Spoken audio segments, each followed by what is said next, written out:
Good evening, night owls and wave riders. I am Bartel, and you are tuned into Beneath the Waves on KWIMM 89.9, Piney Way in Morro Bay. It is here where the mysteries of the deep meet the shadows of the night.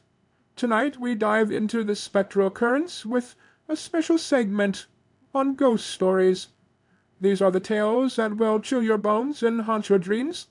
Stories whispered through the salty mists and carried on the winds of the coast. So light a candle, get cozy, and prepare yourself for an eerie journey beneath the waves. Caller, you are on the air.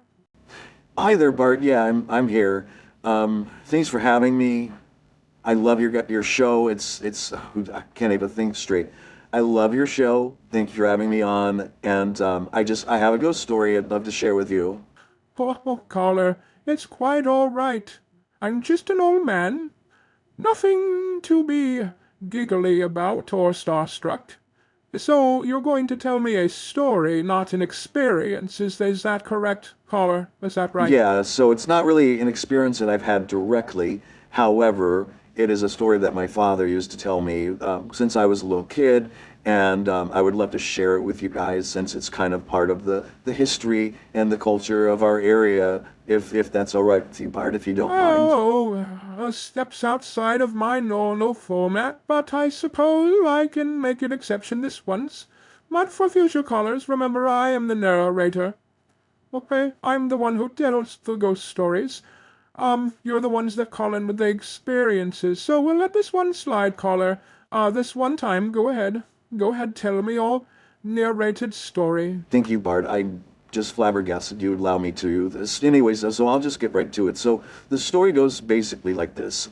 Late one foggy night, a man was driving down the highway of 41, heading back to Morro Bay, and it was around midnight, and the fog was so thick that you could barely see 10 feet ahead of you. He was driving, and he noticed a woman in a white dress standing by the side of the road, looking very lost. Being the kind-hearted person he was, he pulled over.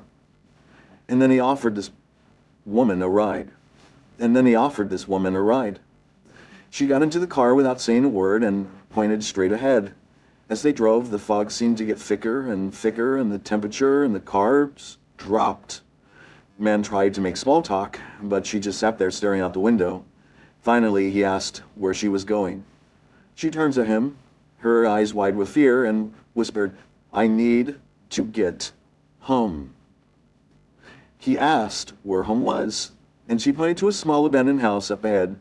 He pulled into the driveway, but when he turned to tell her that they had arrived, she was gone. The seat was empty, but there was a damp, cold spot where she had been sitting. He got out and looked around, but there was no sign of anyone anywhere. She simply vanished. When he told the locals about his experience, they told him the legend of the lady in white. She was a young woman who had died in a car accident on Highway 41 many years ago, and her spirit was still doomed to wander the road, searching for a way home.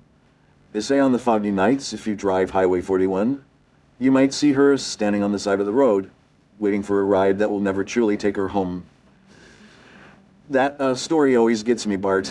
Every time we get that coastal fog at May and I'm afraid of seeing her. Fascinating, caller.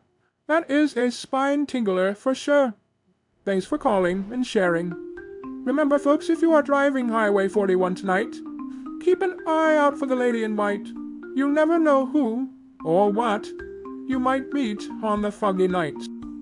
I often wonder, do ghosts ever get bored of haunting the same places for centuries? Or do they have ghostly hobbies we can't even imagine? Perhaps we will never know.